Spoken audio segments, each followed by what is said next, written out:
presented by God. Recording by Raj Studio, Nitanpur Chowk. Deoghar जाले मुस्कानावा, देवघर जाले मुस्कानावा। आहा भोला जी के धई के ध्यानावा, देवघर जाले मुस्कानावा, देवघर जाले मुस्कानावा। जय हो बाबा भोला जी के धई के ध्यानावा, देवघर जाले मुस्कानावा। हाथवा में लोटिया गंगा जल पनिया लेके पोखरी है जरानावा, भोला जी के धई के ध्यानावा, देवघर जाले मुस्कानावा,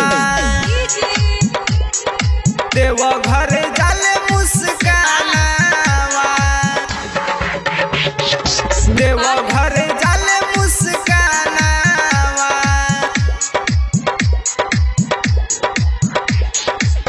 भूखले हर साल पहिला सुमारी, सुनर बरदी है भोला त्रिपुरारी।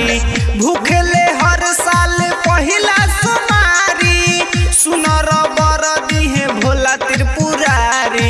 देखी के चढ़ाई उत जालावा, देवघर जाले मुस्कानावा, भोला के चढ़ाई उत जालावा, देवघर जाले मुस्कानावा, भोला के चढ़ाई उत जालावा, देवघर जाले मुस्कानावा, देवघर जाले मुस्कानावा। हाँ भोला के दर्शन करे तो खातिर, बड़का चढ़ाई को के आइल बाटे आतिर। भोला के दर्शन करे तो खातिर, बड़का चढ़ाई को के आइल बाटे आतिर। भोला जी के गाई भजनावा, देवघर जाले मुस्कानावा, भोला जी के गाई भजनावा, देवघर जाले मुस्कानावा। राम बाबू पंडित गावे गानावा।